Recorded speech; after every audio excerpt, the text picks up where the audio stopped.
ছোট ছোট ভুল থেকে শিক্ষা নিতে শিখুন। হোঁচট সবসময় ছোট পাথরের সাথে লাগে, পাহাড়ের সাথে নয়। মানুষের জীবনের কিছু চরম সত্য কথা। ১. 40-এর পর শিক্ষাগত যোগ্যতার কোনো মূল্য নেই, মূল্য আছে শুধু কর্মদক্ষতার। ২.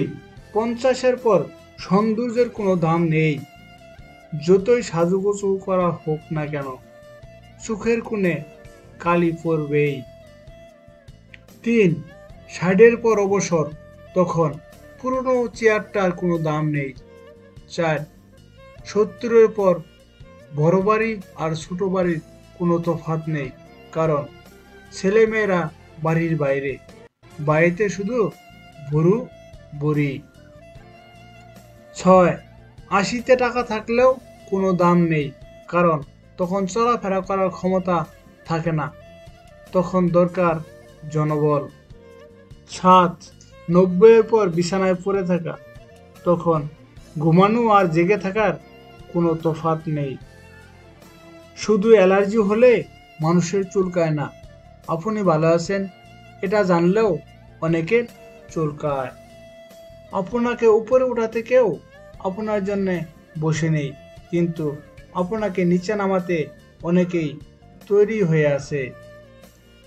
যে দেশে জুতা বিক্রি হয় এসি রুমে আর বই বিক্রি হয় রাস্তায় ফুটপাতে, সে দেশে দুর্নীতিবাজেরা থাকবে পাঁচতলায় আর গুণীজন থাকবে গাছতলায়, এটাই স্বাভাবিক। সত্য একবার বলতে হয়, সত্য বারবার বললে মিথ্যার মতো শোনায়। মিথ্যা বারবার বলতে হয়, কারণ মিথ্যা বারবার বললে সত্য মনে হয়। সময় বলে দেয় কে কার কতটা আপন। সময়ের সাথে বদলে যায় অনেক প্রিয়জন। সময়ের সাথে বোঝা যায় কে আপন, কে পর, কে বন্ধু আর কে স্বার্থপর। যদি কেউ প্রতিদিনের মতো স্বাভাবিক আচরণ না করে, তাহলে বুঝে নিতে হবে সে তোমার কোনো কাজ বা কথার মাধ্যমে কষ্ট পেয়েছে, বা আপনার প্রতি তার ভীষণ অভিমান জমা হয়েছে। মানুষ এখন ভালো মানুষের কাছ থেকে সরে আসছে আর মুখোশধারী মানুষের নিকট বেশি বেশি আটকে যাচ্ছে। লেখা নাই পড়া নাই, সমাজের সর্দার, জ্ঞানী গুণী চুপচাপ বিচার করে বাটপার। এমন করে ভাঙলে হৃদয় যেন কাচের আলপনা, একবারও কি হয়নি মনে মানুষ আমি যন্ত্রণা। শূন্য হাত আর বেকারত্ব তোমাকে যা শিক্ষা দিবে, গোটা দুনিয়ার কোনো পাঠ্যপুস্তকে তা লেখা থাকে না। সব জিনিস কেঁদে পাওয়া যায় না, কিছু কিছু জিনিস হাসি মুখে ছেড়েও দিতে হয়। হয় মুক্তি নিন, নয়তো মুক্তি দিন।